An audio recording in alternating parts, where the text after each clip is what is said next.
Good morning. Good morning. A beautiful day. This is a beautiful day for liberation. Yep. All right, we're getting it together. Welcome everybody to the 2011 Iowa Hemp Freedom Rally, the Global Marijuana March. Let's give it up. Yeah. Now, I'm going to be introducing the first speaker is Terry Mitchel, Reverend Reefer. And he's the gentleman that's held this permit for a number of years here at the rally.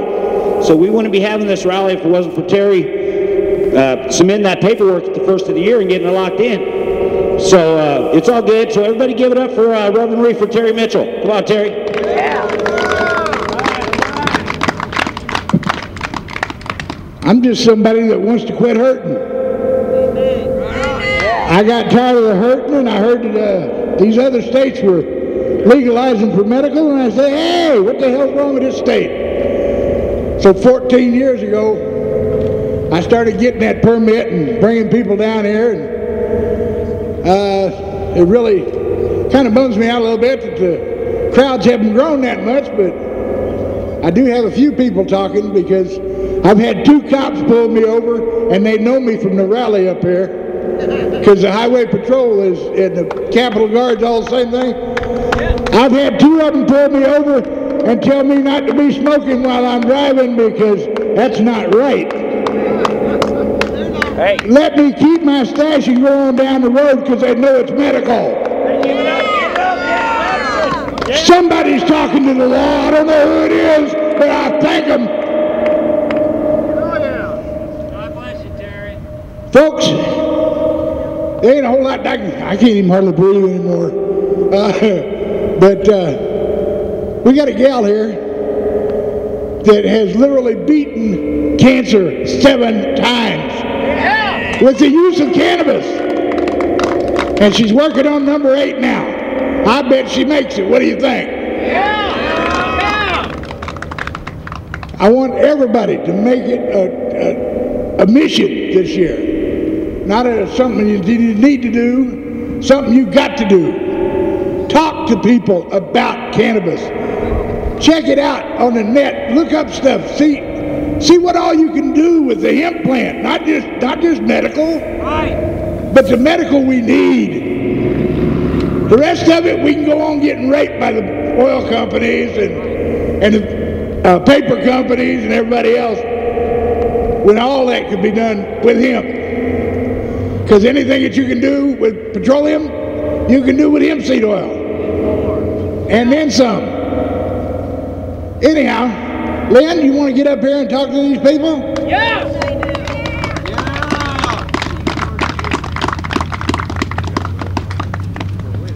All right, thank you. Folks, I'm not going to be here much longer. I'm going to take off, but I will see you down at the party afterward. Everybody know about the party? Yeah. You will. What? One person knows about the party? We always have a party after. Nope, not Birdland this year. You'll find out at the end of the meeting. All right, everybody, that was Reverend Reefer, Terry Mitchel. I see people are starting to roll in here. In just a minute, I'm going to introduce a very fantastic, wonderful person, Lenise Wedwer. She is an 8-time cancer survivor. She's been beating it with cannabis oil. She's part of the University of Iowa research program. We got Jim Getman breaking out the hemp suit or the leaf suit or whatnot. I don't know. Hey, I don't know. We got people rolling in yet. Still, I don't know. I'm hoping you all out there in the crowd told people to come down here. Is that a siren going off? Yeah. First Saturday in May. All right, we're gonna let this siren run out. All right, there's a couple signs rolling up. Act now, legalize marijuana. Yeah, that's one reason we're here. To act now. Now, as soon as this siren's done, I'm going to let Lenise introduce herself to the crowd. She's a remarkable woman.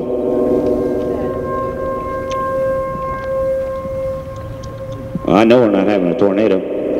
Where are we supposed to? Yeah, right. Where are we supposed to go for a drill? In the bathrooms? Yeah, they're gonna drop some of that marijuana. Yeah, the marijuana bomb's coming.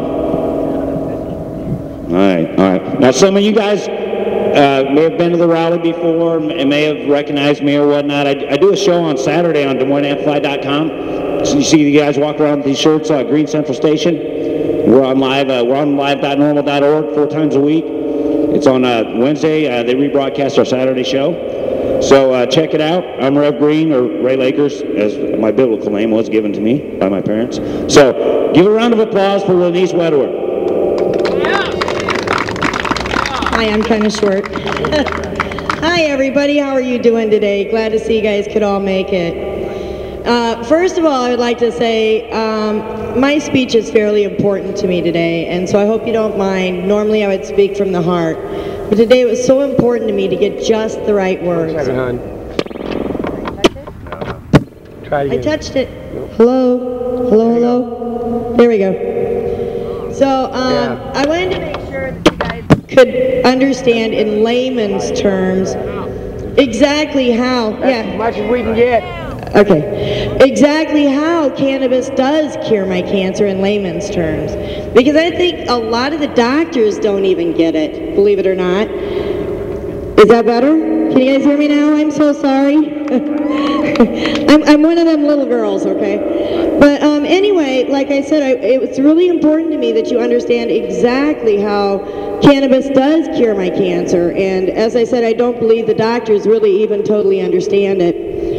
And as you guys know, I have dealt with cancer for 34 years now. And 31 of those years, I have actually danced with cancer using cannabis treatments from the U of I. In the beginning, I was actually able to get my cannabis right from the U of I pharmacy. And it came in canisters, you know, and back then, though, we didn't have the cigarettes. It was actually just came in a bag. And we had a lot more freedom back then. But so I'd like to get into this, so I don't want to take up too much of your time today. I know you have a great list of speakers coming, so first, I would like to take this time to thank our host for inviting me to speak on such an important topic near and dear to my heart. My name, obviously, is Lenise Wedderworth, PhD. I've been a legal cannabis user for 31 years now in June. I'm one of the original children, just barely an adult, in Iowa in 1979 that bill was written for. It was written to protect these children and their life. Most of them were allergic to chemotherapy, and I was one of them. I was highly allergic to every chemotherapy that they had ever tried in my case. In 1/2 to 1 dose, I literally would have heart failure and almost die. So cannabis, in the beginning I used to fight it, you know, and I thought, oh geez, what is this thing? You know, they're telling me I have to take it and it's going to kill my brain cells. You know, I was just a kid. I didn't understand. I was, you know, the child that went to church, and, you know, I didn't get into any trouble. And God forgive me for saying it that way, because I don't want you to think that I mean anything by that, because I don't. I'm telling you where I came from, but that obviously is not where I am today. I realized something in 31 years, that it literally was the cannabis that was curing me. Obviously, a half a dose couldn't have done it. My first cancer was Hodgkin's lymphoma. My first cancer was actually caused by a vaccine gun at Wilson Junior High School. It was with the polio vaccine. It was actually tainted with the SV40 virus. And that's what started my road with cancer, was a vaccine. And since then, I have had such things done to me as a splenectomy. I've lived since I was 14 years old without a spleen, believe it or not. I've had a laryngectomy, a hysterectomy. I've had Hodgkin's lymphoma twice. I've had serious cystosoma twice. Okay, is that better? Okay, I've had serious cystosoma twice, once on the crease of my leg, ovarian twice, each time on a different ovary. I've had breast cancer twice, once when I was younger and then now currently. I've also had it metastasized to my skin, my neck, my rear end, my back, my shoulders, and pretty much everywhere on my body it could be. So as you can certainly understand, cannabis can cure cancer anywhere, and that's what I learned. At 14 years old, I had already had 34 radiation treatments. I was never told if I had these treatments, in fact, that it would be a death sentence to me. And that's what they found out, is that this literally was. Every 3 to 5 years or sooner, I would end up with cancer again. As long as I stayed on cannabis, I would not develop cancer again. See, my body is prone to cancer. Unfortunately, because of that vaccine, my body cannot stop cancer production at all.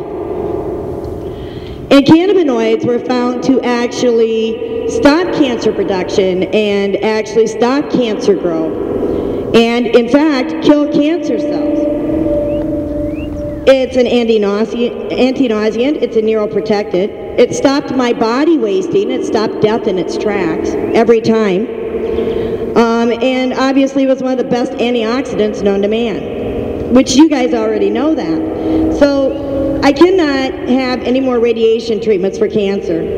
The government, policymakers, and a few medical professionals attempt to claim that there are no benefits medically found in marijuana. I'm not so sure that's true. I'm living proof, just the opposite. Let's look at the facts, and then you yourself make an educated guess and make informed decisions.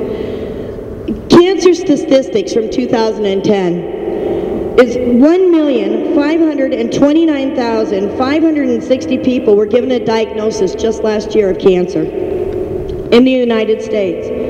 And they list that at least 569,490 of them will die this year, needlessly, because they refuse to put them all on cannabis, which is insane. It's an herb. In 2009, the NCH statistics showed that another 1,479,000 would also die. So as you can see, just in 2 years, we've got 3 million dead people that didn't have to die because of federal policies not legalizing cannabis to be used. Cancer is currently responsible for over 20,000 deaths per day. 7.6 million people a year across the world die. A report called Global Cancer Facts state that what is the big interest in policymakers and the government and the powers that be? Well, that would actually stand for, and I got this from the National Institute of Health. Are you ready for this? $2,063.8 billion is what they made off of cancer. $263.8 billion in 1 year. Make sense why it's not legal? Cannabis can stop these numbers. Cannabis is a cancer preventative and a cancer cure. I say needlessly because if they had only ingested inhaled medical cannabis, they would still be alive today like me. When you look at the facts, the CRI, which is the Cannabis Institute, Research Institute, we are now tracking and trending medical cannabis. And we have now found, and I know this is going to sound a little crazy, but believe it or not, and this is without tracking any disease at all yet. And I say yet because we're going to do that. But so far, just name plain with cannabinoids, endocannabinoids, cannabis, and marijuana in PubMed and patentstorm.us, we have found, are you ready for this, 7,186,075 collective documented medical benefits to cannabis. So why is it illegal? In the midst of the street of it, on either side, God says, this is the tree of life, which can bear 12 manners of fruit. He says that the leaves of this tree were for the healing of all nations. Do you think after finding over 7 million connections that we have now found and can literally say this is that leaf that can heal all nations that God was talking about? See, I believe we can. And I also want to tell you to stand up today. Stand up and stand up hard. Tell everybody you know. Talk to them about your problems and your medical problems. Tell them how cannabis is helping you. I do it everywhere I go. Jesus, out of the Bible, says, go Those shew John, again those things which you do hear and see. The blind received their sight. Is that not what cannabis does for glaucoma? It made the lame walk. How about our patients with multiple sclerosis? It made the lepers, their blood was cleansed. The deaf can hear. The dead are raised up. Did we not just say that it stops cancer, death, wasting? The poor in the gospel preach to them, and the blessed is he who stands up in God's name. That is Isaiah chapter 11. Collectively, these studies equal more proven recorded documental facts than is given most pharmaceutical drugs on the market. It should be noted that each documented record lists more than 3 to 5 benefits. That makes that 7 million much more staggering.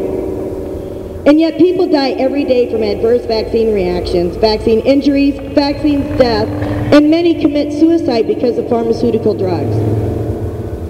The side effects, as you know, cannot equal to the benefits of cannabis. Why should even one more person die needlessly?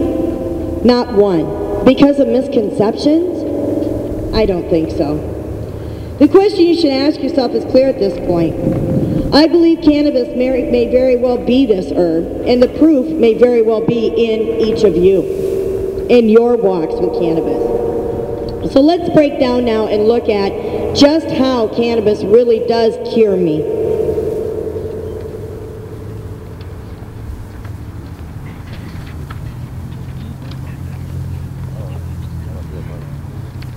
Sorry, forgive me. Here we go. So let's look at how cancer keeps cells alive, and then we'll come back to examine how THC unravels cancer's very life. In every cell there is a family of interconvertible lipoids, and they specially manage the life of the death of a cell. It is a prolay of factors, which is called the sphingolipid resonance. If ceramide, a signaling metabolite, is high, then cell death is imminent. If ceramide is low, the cell is strong and it has life. So very simply then, THC connects to the CB1 and the CB2 cannabinoid receptor on the cancer cell, which we all know in cancer is not working properly. So then how do we replace that CBD and CB1? Obviously, by using cannabis. The cancer cells die because of the cryotoxic chemicals, but because of a tiny little shift in the mitochondria. Most cells have a cell nucleus and a numerous mitochondria, hundreds of thousands of them. As ceramide starts to accumulate, turning up the sphingolipoid, it increases the mitochondrial membrane and the permeability, which is a critical protein in energy synthesis. If this weren't enough, ceramide disrupts the cellular lysosome, the cell's digestive system, which provides nutrients for the cancer cell's function. So if the cell can't function, then of course it can't grow and it can't continue to have life.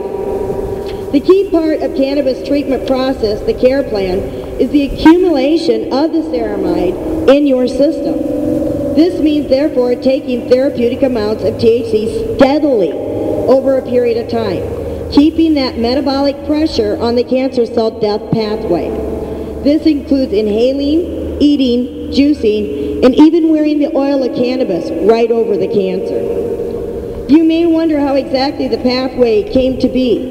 This is what the body can take as a simple plant enzyme and use it for a profound healing in many different psychological systems, called body functions.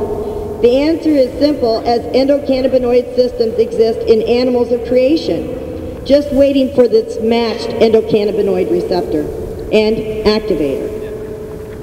This is amazing. Our own endocannabinoid system covers all cells and nerves. It is a messenger of information owing between our immune system and our central nervous system. It is responsible for neuroprotection and micromanges, the immune system, and the primary control system that maintains homeostasis as well as our well-being. At a cellular level, the body makes endocannabinoids. Here we see that the endocannabinoids have their origin in a nerve cell right down to the synapse of the brain. It helps the body in the most natural of possible of ways. It is said that THC and CBD are biomimic to amidite, and that is that the body can both use them interchangeably. CBD gravitates to the dense packed CB2 in the spleen, home to the body's immune system. Therefore, the immune system seeks out and destroys the cancer cells, shown by the THC and the CBD cannabinoids and the ability for cancer cells directly to go in between the immune without using the spleen. Now that's the important key right there. Because remember I told you I don't have a spleen.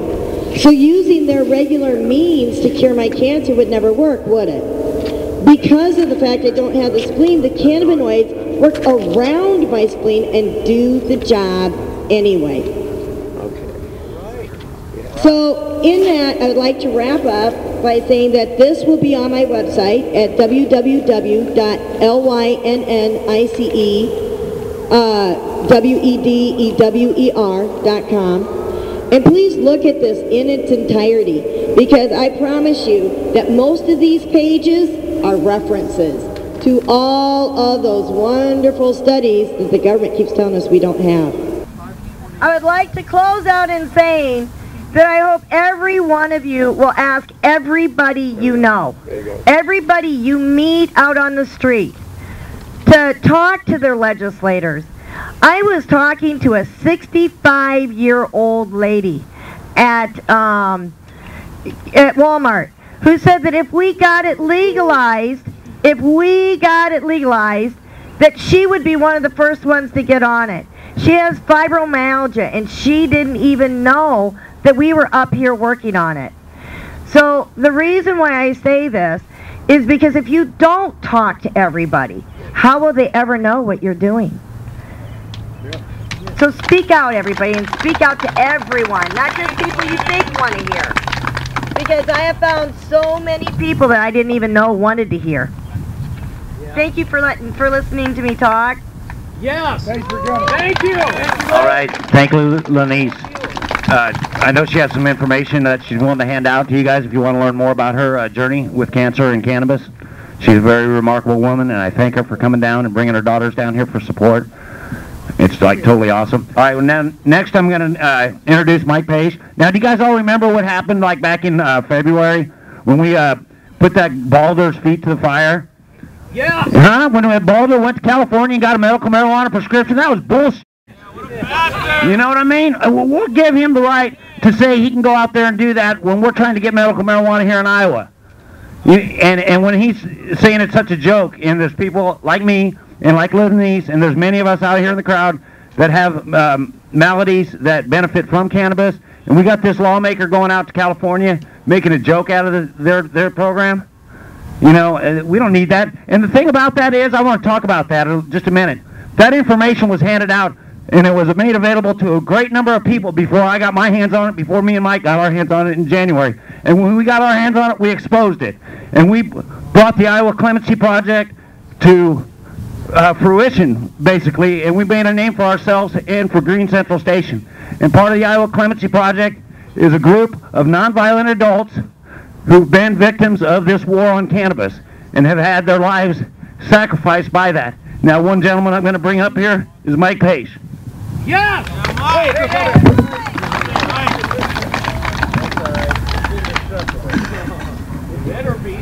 What's up, people? All right, I'm glad everybody's out here. My name's Mike Page, and well, I'm a member of a Green Central Station online radio show. Yeah. And I'm also a member of Iowa Clemency Project. We just put together trying to help people navigate through the legal system, maybe find some good people to work with, because if we all know, when you go through the legal system, there's a lot of assholes you're going to meet in the legal system. You're not going to be treated very well by the legal system, are you? Anybody that's been through that knows that. But there are some good people you can meet through there. You meet the right bondsman, that always helps. It's like an insurance policy you never want to use, but if you have it, it's good to have it when you need it. Assessments, you know, the courts always have you go to EFR, and if anybody's been to EFR, they know EFR is a joke. It doesn't matter. They will send you to treatment. It doesn't matter. I got out of prison, and I had to go to EFR. And I tell the guy at EFR that, all right, I haven't done any drugs whatsoever for 2.5 years. I don't even drink caffeine. I don't smoke cigarettes, haven't since I was 16 years old. I did less drugs than the guy interviewing me. And of course he sends me a treatment. That's their answer. So don't go to EFR. There's a place over here on Court Avenue. It's assessment services. You'll get a true, honest assessment. And that's way better. I mean, it costs $75 to get your assessment, but you won't have to go to treatment and pay, what, $300, $400, whatever the price is for treatment. So it'll save you money. You want to go to assessment services. Alternative interventions. Yeah, that's a good one, too. And there's some good lawyers to talk to, too. I mean, Yeah. see, we're getting advice from everybody. And obviously talk to as many people as you can. And don't just go where the courts send you to go, because they're not your friends. Another thing I want to say real quick, we're still on the courts, never give up your right to a speedy trial. Your public defender will always ask you to do that. Don't give up one of your rights. Don't make it easy for the people who are trying to prosecute you. They're not your friends. Make it as difficult as you can. If they can't fit you in and get you in time, well, that's just too bad for them, isn't it? Yeah. All right. Now, I want to go over a couple things Lenice said and kind of summarize her situation. And I don't care what guise they put it under, how they title it. Lenice has been a legal medical marijuana recipient in the state of Iowa, by the state of Iowa, since 1980. I don't care how they title it. I don't care what they call it. Lenice and a selected few have had that privilege, and I'm glad. I mean, she wouldn't be alive today if they didn't do that for her. But how many people are dead because they didn't allow that same offering for everyone? People are dead right now in the state of Iowa, and people will die until these laws change. That's the bottom line. This building behind us, these people that don't want to change the laws, they have blood on their hands. Yes, they do. Yeah. They have since 1980, and they will until they change the laws. They did in 98. And we cannot let them forget that. No confidence. You know, the story is we're talking about people's lives. A lot of people, when you say, I'm a marijuana activist, oh, that's funny. You're a marijuana activist. Funny. You want to smoke pot. All right. No, it's not that. It's about people's lives. It's about people not going to prison. It's about families not being destroyed. Right. We don't want to see our friends and our families go away. And this isn't a little issue of people wanting to smoke pot. It's not. So we need to tell people that. Everywhere you go, just talk. You know, some people are going to be against you, but some people are going to be on the cuff. They don't know which way they're going to go. The more they hear people talk about it, we're going to win the debate. Because the argument against it doesn't add up. It doesn't make any sense. It's the same old argument from 70 years ago. Marijuana's bad. That's it. It's bad. Why is it bad? It's bad. Just it's bad. There's so much research. I mean, speaking of cancer, the University of Harvard University just a few days ago released another study, along with 100 plus, that it cures cancer. It actually gets rid of brain cancer. There's so many studies, so much research. The Board of Pharmacy found this out. Carl forced the Board of Pharmacy to do their job. They didn't want to do their job. He forced them. He took them to court and he forced them to do their job. They were against it. The first couple of hearings, they're like, oh, once again, marijuana, you know, it's marijuana. You know. Well, then they got forced to actually have forums. And they were surprised at the people that showed up at these forums. I was the first state to have these forums by the Board of Pharmacy. And so because of that, we had people show up, not just from all over the country, but from all over the world. The gentleman who discovered THC was in Tel Aviv via conference. Every single medical professional, every single researcher was pro-medical marijuana. So the Board of Pharmacy, who initially was against it, thought it was a joke, they had a unanimous decision saying, you know what, we looked at the research, and we can't, there's no other argument. Marijuana is medicine. Yeah. And of course, and that was a great step forward. We still got more to go, though. And of course, when people like Bodler, and there's a lot of them up there, but I call him the pot Nazi because he is. And when people like him heard that, they were shocked. They didn't think this marijuana movement would ever go anywhere. So of course, the Board of Pharmacy, the whole reason they exist is because you don't want lawmakers, politicians deciding what medicine is. You want people in the medical profession. That's what they do. I don't want some politician that's getting money for his campaign from, well, probably Big Pharmacy. Who knows who he's getting influenced by? I want people in the medical profession who knows what they're doing, who has that degree deciding what medicine is. That's why they're there. That's why they exist. They made their recommendation. The State House is obligated to listen to them. Of course, they're doing everything they can to look the other way. Doctors should be able to prescribe Yes, yes. Hey, Mike. Yeah. These feds are stepping in again. You heard they did in Montana. Yeah, yeah. Well, I'll make a quick comment about that. You know, the feds in Washington State, the federal prosecutor for that area was saying that wrote a letter to the governor, the attorney general there, to the lawmakers there, saying if you start a medical marijuana program, you're going to be violating federal law, and we will prosecute. Now, it's funny that that's the federal government saying to the state government that they think they're breaking the law. Well, in Washington, D.C., which is a unique situation, Washington, D.C. doesn't have a governor. They don't have a state house. So when they come up with any kind of program, the federal government has to decide if they agree with that or not. They have a time where they can take action. Washington, D.C. decided they wanted a medical marijuana program. The federal government said, okay, go ahead with it. So I guess the federal prosecutor for there is going to have to write a letter to himself saying that he's breaking the law and he might face charges. How does that work? Of course they won't do that because they don't want to show the hypocrisy that they set up themselves. It's frustrating. But the movement is moving. I mean, if you look, 15 states and Washington, D.C. now have one form of legal medical marijuana or marijuana decriminalized, one way or the other. 120 million Americans now have access to get legal marijuana. And that's a step in the right direction. And it's going to keep on growing. It can't be stopped. It can only be slowed down. It's only going to be slowed down here in Iowa. It's not going to be stopped.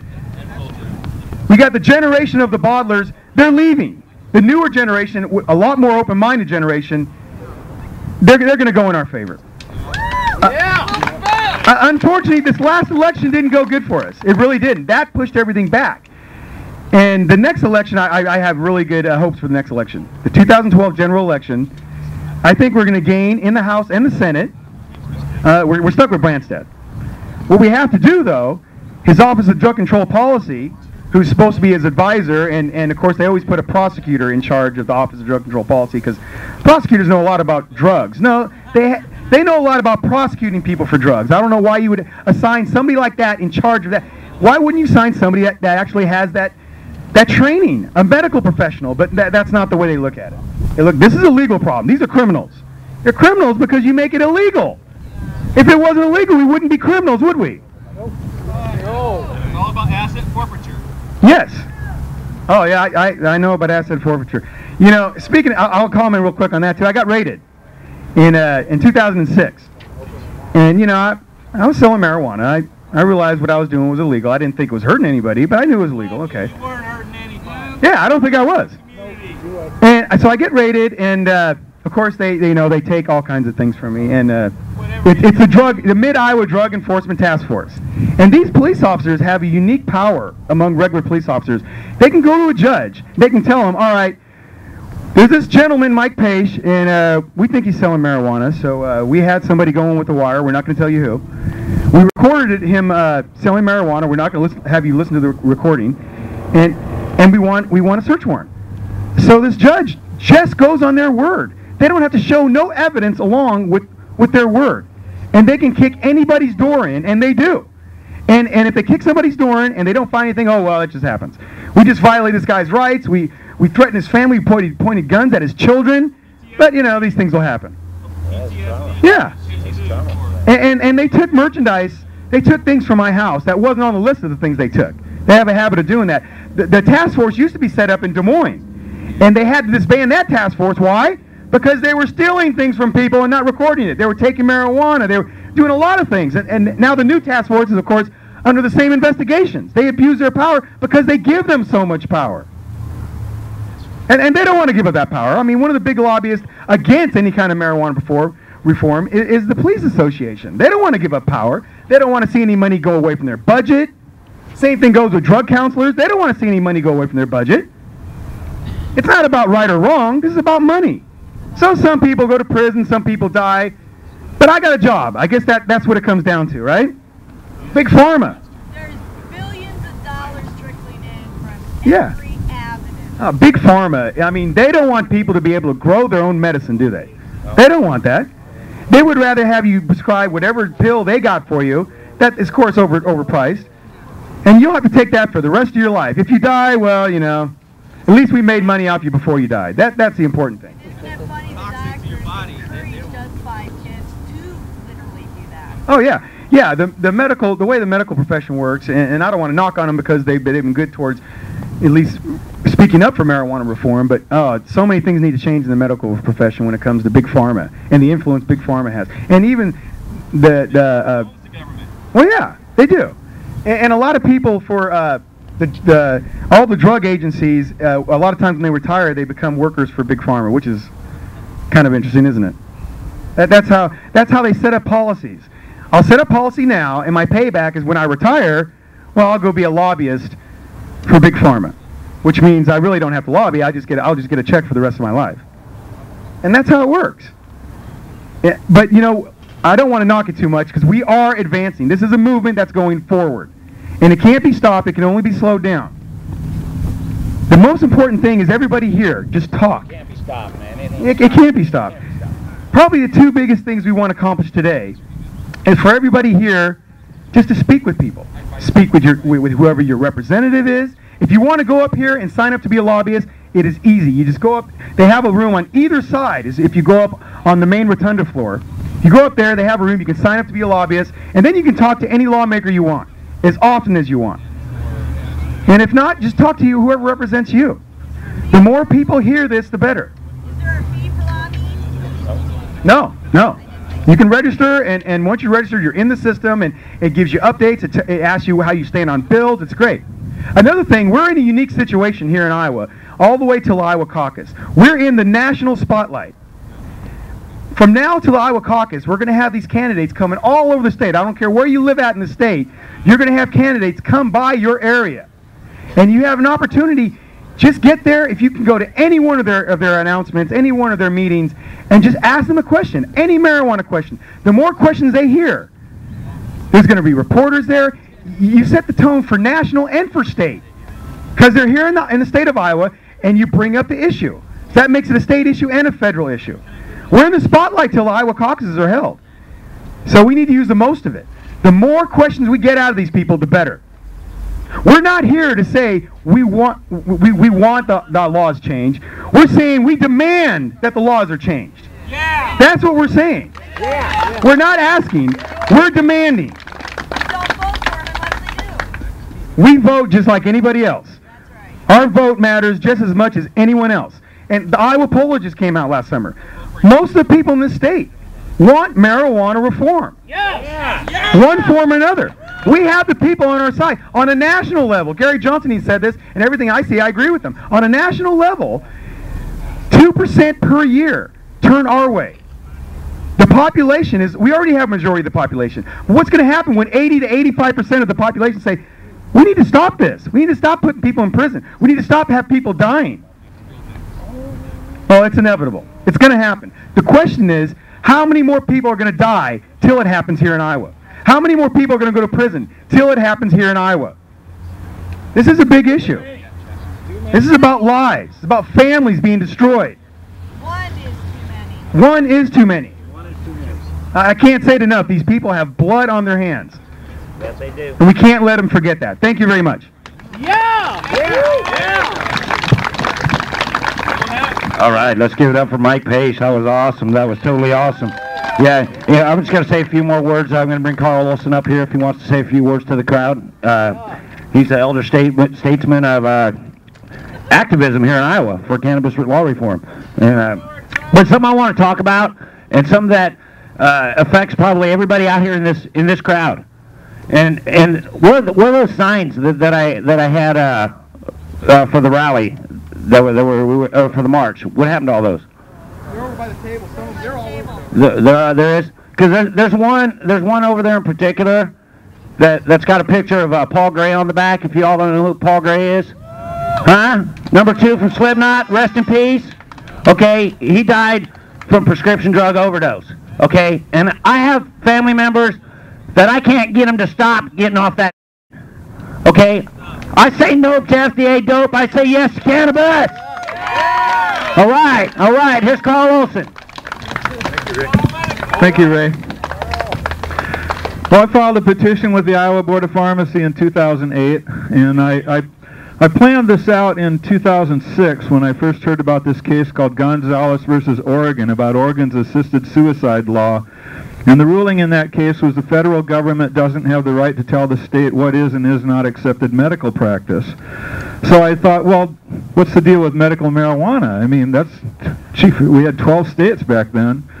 And so I started thinking, well, there's this administrative process with the scheduling stuff. So maybe that's the difference. There wasn't any process for assisted suicide. It was just done by the legislature. But there is a process for rescheduling cannabis. So I thought that's what I need to be working on.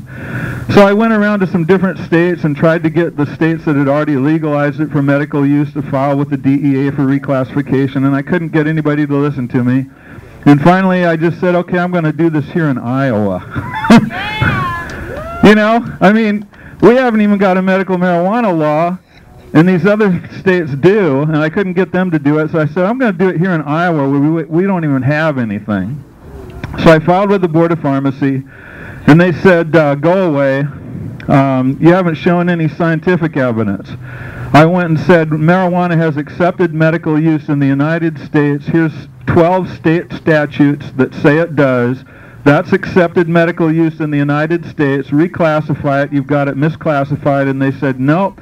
We want to see some science. And I said, you don't get to see science. This is done. 12 states have looked at the science. They've already made the ruling. Your law says you have to change the classification because it has accepted medical use. And so they denied that, and then they decided, okay, they're just going to go off on their own and hold hearings and take the scientific evidence. Well, I got a hold of everybody I knew. I had patients out of time introduce all the patient testimonies. They go around the United States holding clinical conferences. The first one was here at the University of Iowa in 2000. I got the Marijuana Policy Project to hire a bunch of experts and send a bunch of medical information in. I took the federal rescheduling petition that was filed in 2002 and submitted that, and the one before it that was submitted in 1995 and submitted that. And then we went around and went to all the doctors in Washington and Colorado and got them to, in New Mexico, and got them to submit everything that's been filed since the 2002 petition was filed. And we presented all that to the Board of Pharmacy. They held 4 months of public hearings, 8 hours apiece. The first one was in Des Moines. They did another one in Mason City, Iowa City, Council Bluffs. After all of that, they said marijuana has medical use based on science. And they voted unanimously that it has medical use based on science. And earlier this year, they introduced a bill here in the Iowa legislature to reclassify it, which the legislature isn't doing anything about. They're just sitting on it. And of course, to reclassify it as medicine, to recognize it as medicine. Right now, Iowa law says marijuana is not medicine. So if you're using it for medicine, you don't have any legal protection. If the state says it's medicine, and you say, I need this medicine, that gives you some kind of an argument that you didn't have before, a legal argument under the law. I can't tell you what that argument might be, but certainly we're better off if the law says it's medicine than we are now with the law saying it's not medicine. So the Board of Pharmacy made this unanimous ruling, and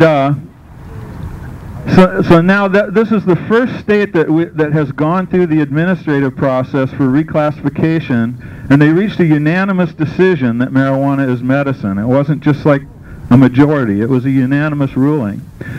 So we've done everything we can with the Board of Pharmacy. The court dismissed my lawsuit.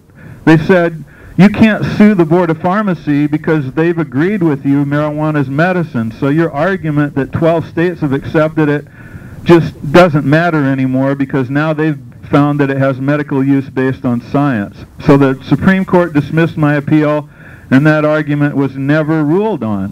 Whether accepted medical use in California means marijuana is misclassified in Iowa because it says it has no accepted medical use in the United States. It doesn't say accepted medical use in Iowa. So because California is in the United States, if marijuana has accepted medical use there, and it does by state law, the full faith and credit clause of the U.S. Constitution, the Iowa Rules of Evidence, and judicial notice all require Iowa courts to acknowledge, and administrative agencies to acknowledge the law in another state. And so they've never ruled on that argument. So here we are today, and the Iowa Board of Pharmacy has done, you know, I can't say they've done everything I wanted them to do, but they did good. I mean, overall, this is spectacular, what they did. I mean, it's unbelievable. You know, they could have done more. I've been fighting with them, and it's just getting down to insanity now. Like, I can't even communicate with them. They say goofy stuff to me, like we should enact a law just making it legal here in Iowa and forget the scheduling. And I'm going, wait a minute. You know, 15 states have done that. The federal government's in there messing with them. I want this stuff reclassified at the state and federal level. I've had enough of this nonsense with the federal government going in and interfering with people that are providing medicine. The IRS going after them for taking deductions for business expenses they say they're not qualified to take. And they're vigorously going after people. I mean, there's like twice as many prosecutions going on right now, federal prosecutions, as there were under the Bush administration. And Obama says he's for medical marijuana. So something is definitely out of whack here. So anyway, I have given the executive branch the opportunity to address this issue, and they have said marijuana is medicine. I've given the Iowa legislature the opportunity to address this issue, and they have not addressed it. And they're busy arguing about money, about whether the governor is going to have a 2-year or 1-year budget. Well, that's more important to them than your health, which, okay, so they had the opportunity. So there's 3 branches of government. There's the legislative, the executive, and the judicial. So now it's time for me to take my argument and sue the state of Iowa. Because I sued the Board of Pharmacy. The court said you can't sue them. They've already ruled in your favor. So now I sue the state of Iowa. Same argument I started with, except now there are 15 states, not 12. The District of Columbia, with congressional approval, has accepted medical use of marijuana, with the approval of Congress. The AMA came out in November of 2009 after the Board of Pharmacy closed its hearings, and they came out recommending federal reclassification. The Iowa Medical Society in April came out and endorsed it. The National Association of Boards of Pharmacy came out in May of 2010 and endorsed it. The Iowa Pharmacy Association just gave an interview to the Des Moines Area Community College Campus Chronicle and said now they're in favor of it. Yeah. So this is ripe for judicial review. It's time to file. That's where I'm going with this. And I think that, you know, if people want to continue to work with the Board of Pharmacy, that's great. If you want to continue to work with the legislators, that's great. I'm going after the courts, and I'm going to be tied up busy doing that, and that's where I'll be for the next year or two. Thanks.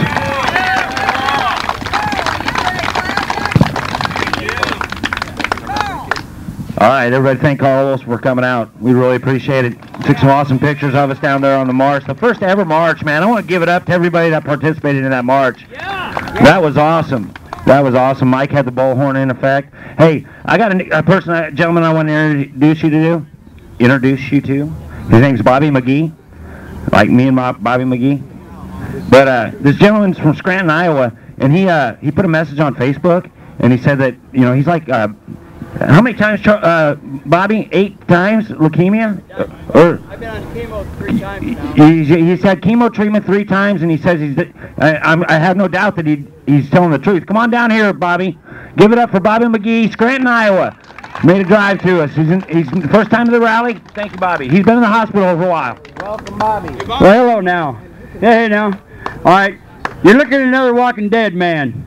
I've died 10 times in the last 3 years. I've been fighting for my life for 15. I had a liver transplant. I give myself my own chemo shots.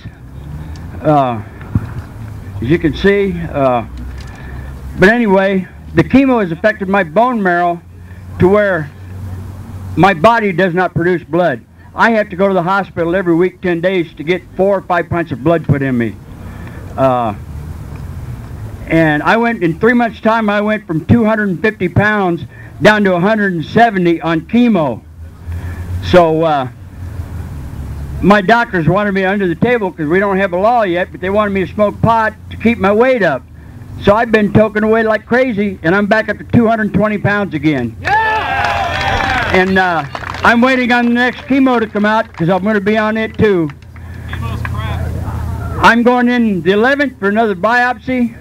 They found 3 cysts on my liver, lesions, cirrhosis set back in, and probably the cancer will come back too. But I'm going to give them hell, and I'm still going to smoke my pot. Yeah. And this is what it's about. Like, this is my life. Yeah. This is what's keeping me alive. Yeah. We need to get it legalized, and legalized soon. like he's talking about, there's so many people that's dying. I've been there. I woke up in the hospital, not even know who I was or where I was at. Strapped down to a table because I pulled everything out that I was being fed in, you know, through a tube and everything.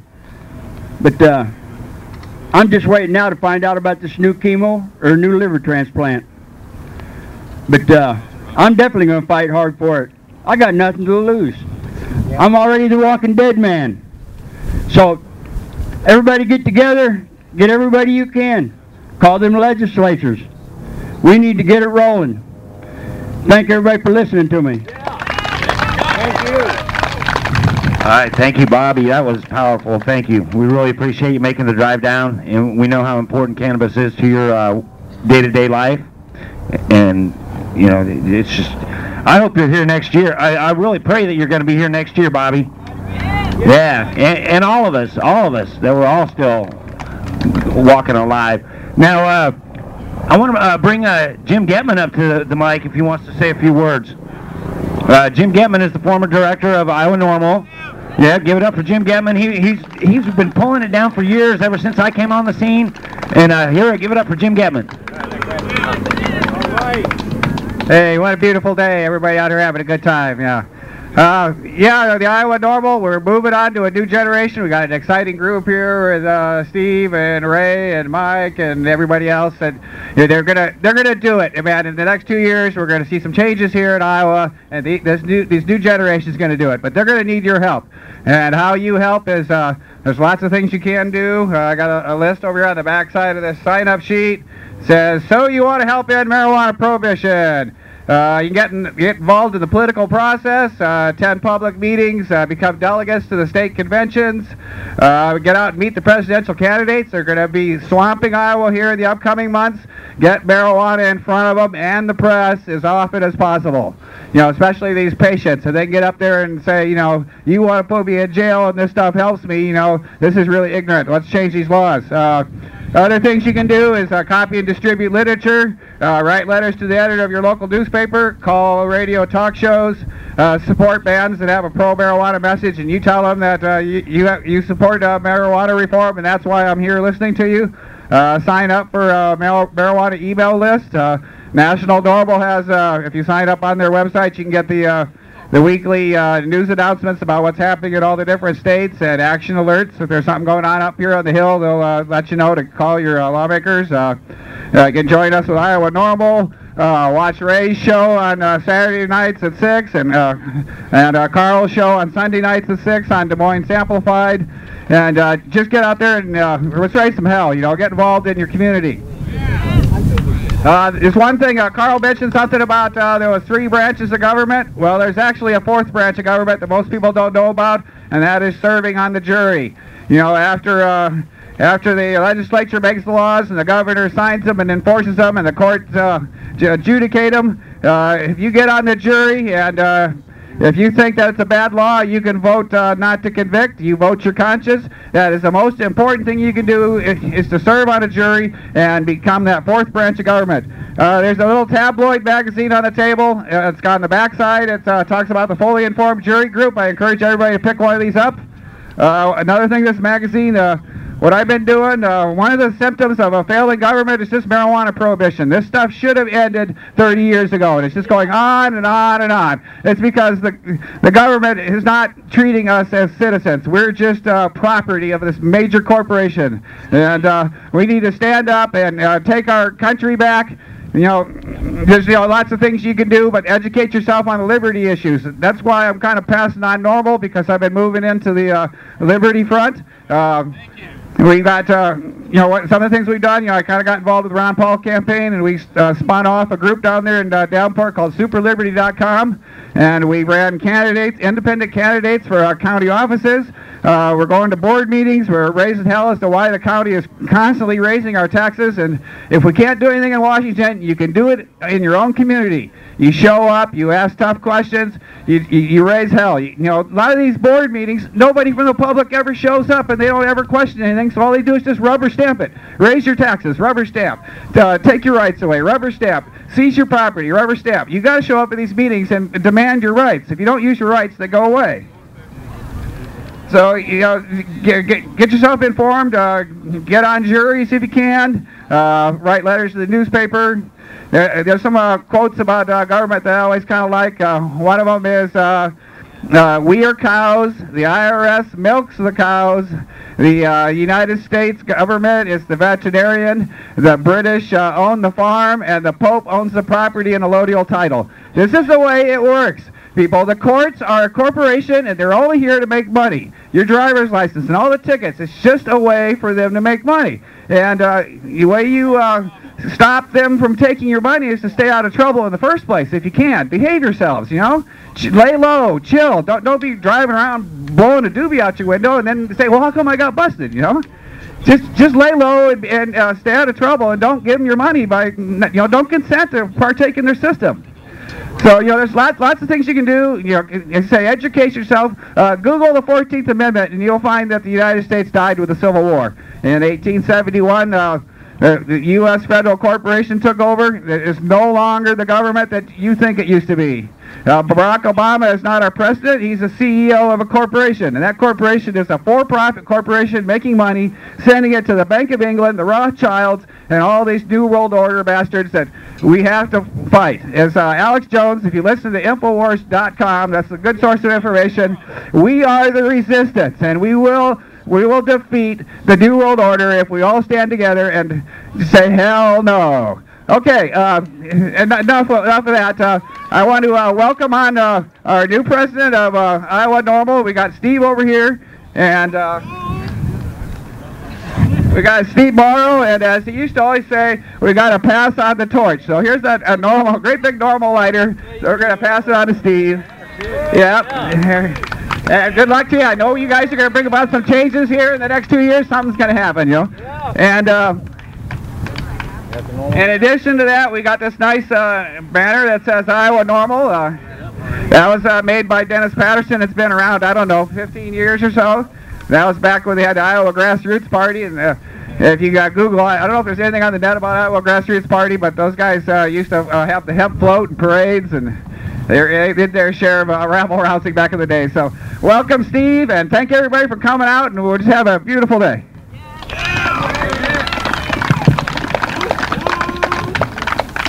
All right, thanks, Jim Getman.